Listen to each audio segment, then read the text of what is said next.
भक्तजनों, माताओं, बहनों, सादर जय श्री कृष्ण। हमारे YouTube चैनल में आप सभी का बहुत बहुत स्वागत है। मैं हूं आपके साथ आचार्य धर्मेंद्र शास्त्री। आज हम आपको कार्तिक माह के 34वें अध्याय की कथा सुनाने जा रहे हैं। इस कथा को अंत तक जरूर सुनिएगा और अधिक से अधिक लोगों को शेयर भी करिएगा। कार्तिक का महीना बड़ा ही पुण्यकारी महीना माना जाता है और इस महीने में प्रातःकाल जल्दी स्नान करना तथा भगवान का पूजन करना और कार्तिक माह के निमित्त ब्राह्मण को दक्षिणा दान देना, वस्त्र दान देना, भोजन के निमित्त दान देना या फलाहार के निमित्त दान देना या फिर गौ दान करना या स्वर्ण दान करना, भूमि दान करना या फिर पीपल वृक्ष का, समी वृक्ष का दान करना बड़ा ही कल्याणकारी माना जाता है। तो आप दान पुण्य करके कार्तिक महीने का संपूर्ण पुण्य फल अवश्य प्राप्त करें। अब हम आपको कार्तिक माह के 34वें अध्याय की कथा सुनाने जा रहे हैं। इस कथा को अंत तक जरूर सुनिएगा और अधिक से अधिक लोगों को शेयर भी करिएगा। गुरुर् ब्रह्मा गुरुर्विष्णु गुरुर्देवो महेश्वरा गुरुः साक्षात् परब्रह्म तस्मै श्री गुरुवे नमः। कृष्णाय वासुदेवाय हरये परमात्मने प्रणतः क्लेशनाशाय गोविंदाय नमो नमः। श्री अखंड मंडलाकारं व्याप्तं येन चराचरं तत्पदं दर्शितं येन तस्मै श्री गुरुवे नमः।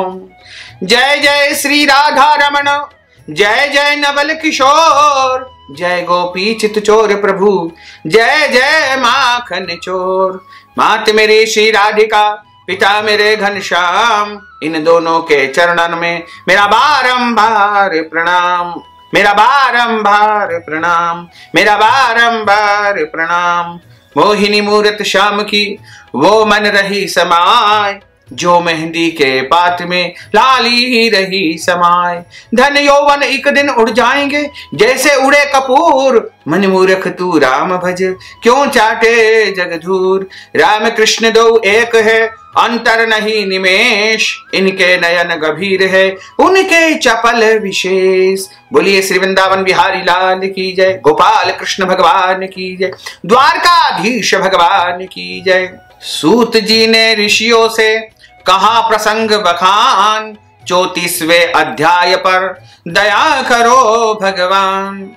हे सूत जी महाराज, यह पीपल का पेड़ शनिवार के अतिरिक्त सप्ताह के बाकी दिनों में क्यों नहीं पूजा जाता है? सूत जी महाराज ने कहा कि समुद्र का मंथन करने से जो रत्न देवताओं को मिले थे, उनमें से देवताओं ने लक्ष्मी और कौस्तुभ मणि भगवान विष्णु को प्रदान कर दी। और विष्णु भगवान जब श्री लक्ष्मी जी से विवाह करने के लिए तैयार हुए तो लक्ष्मी जी ने कहा, हे प्रभु, जब तक मेरी बड़ी बहन का विवाह नहीं हो जाता है, आप मुझ छोटी बहन से ब्याह कैसे कर सकते हैं? इसलिए आप पहले मेरी बड़ी बहन का ब्याह करवा दीजिए, बाद में मुझसे विवाह कर लीजिएगा, क्योंकि यह प्राचीन नियम है। जब तक बड़ी बहन का विवाह नहीं हो जाता है, तब तक छोटी बहन का कैसे विवाह होगा? सूत जी महाराज कहते हैं कि लक्ष्मी जी के ऐसे वचन को सुनकर के भगवान विष्णु ने लक्ष्मी जी की बड़ी बहन का ब्याह उद्दालक ऋषि के साथ में कर दिया। वह अलक्ष्मी बड़ी कुरूप थी, उसका बड़ा मुख, चमकते हुए दांत, वृद्धा के समान शरीर, बड़े बड़े नेत्र और रूखे बाल थे। महर्षि उद्दालक भगवान विष्णु के आग्रह पर उनसे विवाह करके उसे वेद मंत्रों से ध्वनि से गुंजाते हुए अपने आश्रम में ले गए। वेद ध्वनि से गुंजित, हवन के पवित्र धुएं से सुगंधित उस ऋषि के मनोहर आश्रम को देख करके वह बहुत दुखी हुई। उसने महर्षि उद्दालक से कहा, इस आश्रम में वेद ध्वनि हो रही है, अतः यह स्थान मेरे रहने योग्य नहीं है, इसलिए तुम मुझे किसी दूसरी जगह ले चलो। उसकी बात को सुनकर के महर्षि उद्दालक ने कहा कि तुम यहाँ पर क्यों नहीं रह सकती और तुम्हारे रहने योग्य दूसरी जगह कौन सी है, यह मुझको बताओ। अलक्ष्मी यानी दरिद्रता ने कहा कि जहां पर वेद ध्वनि होती हो, अतिथियों का सत्कार होता हो, यज्ञ आदि श्रेष्ठ कर्म होते हो, उस स्थान पर मैं कभी भी निवास नहीं करती हूँ। जहां पर पति पत्नी आपस में बहुत प्रेम करते हो, पितरों के निमित्त यज्ञ होते हो, देवताओं का पूजन होता हो, वहां पर मैं निवास नहीं कर सकती हूँ। जहां पर दिन रात पति पत्नी लड़ते हो, जहां से अतिथि लोग सदा निराश लौटते हो, जहां पर पूज्य वृद्धों, सत्पुरुषों तथा मित्रों का अनादर होता हो, और जहां दुराचारी, चोर, परस्त्री ग्रामी प्राणी निवास करते हैं, जहां पर गायों का वध होता हो, मदिरा पान होती हो, ब्रह्म हत्या आदि कुकर्म होते हो, वहां पर मैं प्रसन्नता से निवास करती हूँ। सूत जी महाराज ने कहा कि इस प्रकार अलक्ष्मी यानी दरिद्रता के वचन को सुन करके उद्दालक का मन खिन्न हो गया। वह इस बात को सुन करके चुप रह गए। थोड़ी देर चुप रहने के बाद उन्होंने कहा कि अच्छा, तुम्हारे लिए ऐसा ही स्थान खोजूंगा, अतः मैं जब तक तुम्हारे लिए ऐसा स्थान ढूंढ कर न लाऊं, तुम इस पीपल के पेड़ के नीचे चुपचाप बैठी रहो। सूत जी महाराज ने कहा कि महर्षि उद्दालक उसे पीपल के पेड़ के नीचे बिठा करके उसके रहने योग्य जगह ढूंढने के लिए चले गए। लेकिन जब वह बहुत समय तक प्रतीक्षा करने के बाद भी वापस नहीं लौटे तो अलक्ष्मी रोने लगी। उसकी बुरी तरह रोना सुनकर के लक्ष्मी जी भी वैकुंठ में व्याकुल हो गई। उन्होंने दुखी होकर के भगवान विष्णु से कहा कि हे प्रभु, मेरी बड़ी बहन अलक्ष्मी पति के त्याग देने से अत्यंत दुखी हो गई है। हे नाथ, यदि मैं आपकी प्रिय पत्नी हूं तो आप उसे आश्वासन देने के लिए उसके पास चलिए। पत्नी की प्रार्थना को सुन करके कृपा सिंधु भगवान लक्ष्मी जी को साथ लेकर के उसी पीपल वृक्ष के पास में पहुंच गए जहां पर अलक्ष्मी बैठ करके रुदन कर रही थी, रो रही थी। उसको आश्वासन देते हुए भगवान विष्णु ने कहा, हे अलक्ष्मी, इसी पीपल की जड़ में तुम सदा के लिए निवास करो, क्योंकि मेरे ही अंश से इसकी उत्पत्ति हुई है और इसमें मेरा निवास है।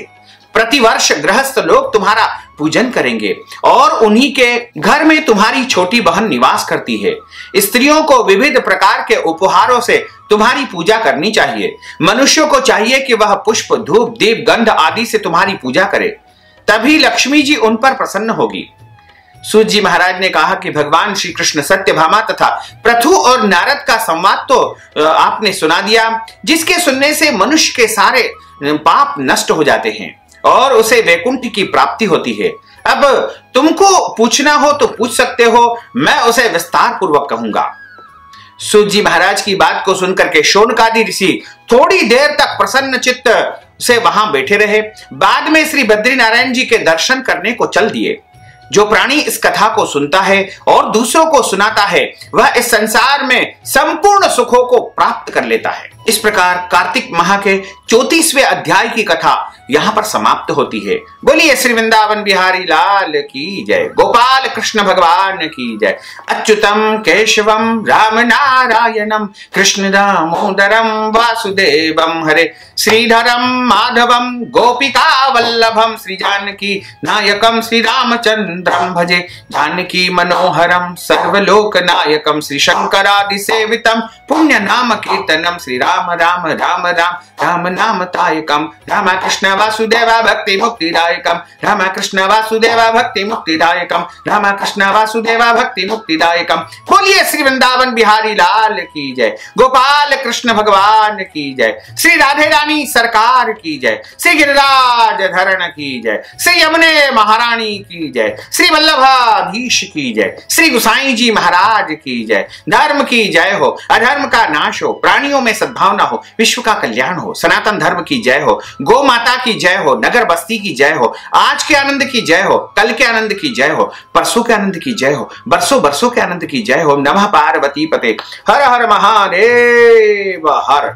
भक्तजनों, माताओं, बहनों, आपने जो ज्ञानवर्धक कथा का श्रवण किया है, कथा सुनने के बाद यदि आप ब्राह्मण को दान दक्षिणा देना चाहते हैं या फिर आप ब्राह्मण भोजन करवाना चाहते हैं या कार्तिक माह के निमित्त आप वस्त्र दान करना चाहते हैं, गौ दान करना चाहते हैं, शमी पत्र का वृक्ष दान करना चाहते हैं या पीपल का वृक्ष आप दान करना चाहते हैं, तुलसी दल का यदि आप दान करना चाहते हैं या फिर कोई भी दान पुण्य यदि आप कार्तिक माह के निमित्त करना चाहते हैं, तो आप हमारे पेटीएम के माध्यम से, गूगल पे के माध्यम से, फोन पे के माध्यम से या अकाउंट नंबर के माध्यम से सीधे सीधे धन राशि पहुंचा करके कार्तिक माह का संपूर्ण पुण्य फल आप प्राप्त कर सकते हैं। साथ ही आपसे अनुरोध है कि इस ज्ञानवर्धक वीडियो को अधिक से अधिक लोगों को शेयर करिएगा, लाइक करिएगा, कमेंट करिएगा और यदि अभी तक आपने सब्सक्राइब नहीं किया तो अभी और इसी समय सब्सक्राइब अवश्य कर लीजिए। आपको और आपके पूरे परिवार को सादर जय श्री कृष्ण, सादर धन्यवाद।